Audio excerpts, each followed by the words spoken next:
YouTube అనేది కన్సిస్టెంట్‌గా videos వేసే వాళ్ళకి మాత్రమే వాల్యూ ఇస్తుంది. YouTube always gives value to the people who consistently makes videos on the platform. ఎందుకంటే ఇప్పుడు మీరున్నారు. ఒక ఒక మంత్‌కి ఒక రెండో, మూడో వీడియోస్ ఏశారు. లేదు నెక్స్ట్ మంత్‌కి ఒక 10 వీడియోస్ ఏశారు. ఆ తర్వాత మంత్‌కి మళ్ళీ మీరు ఒక 3-4 వీడియోస్ ఏశారు. సో, ఇలా రెగ్యులర్‌గా మీరు కంటెంట్ అనేది ఈ ప్లాట్‌ఫార్మ్ మీద చేస్తున్నారు. ఇంకొకరున్నారు.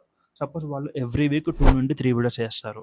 ఆహ్, ఎవ్రీ వీక్ ఖచ్చితంగా ఏస్తారు. ఎప్పుడు మిస్ అవ్వరు. లైక్ ఇర్రెగ్యులర్‌గా ఉండరు. కన్సిస్టెన్సీ అనేది మెయింటైన్ చేస్తున్నారనుకోండి. యూట్యూబ్ అనేది ఆబ్వియస్‌గా కన్సిస్టెంట్‌గా వీడియోస్ వేసే వాళ్ళకి మాత్రమే వాల్యూ అనేది ఇస్తుంది. ఎందుకంటే ఇతను మా ప్లాట్‌ఫార్మ్‌ని కరెక్ట్‌గా యూజ్ చేసుకుంటున్నాడు. కరెక్ట్‌గా వాడుతున్నారు. లైక్ ఆడియన్స్ కూడా కరెక్ట్‌గా ఇతనికే వస్తున్నారు. ఎందుకు ఒక కన్సిస్టెన్సీ అనేది మెయింటైన్ చేస్తున్నాడు కాబట్టి ఆడియన్స్ అనే వాళ్ళకి కూడా ఒక ప్యాటర్న్ అర్థమవుతుంది. ఓహో! ఇతను ఇన్ని రోజుల్లో ఇన్ని వీడియోస్ వేస్తున్నాడు.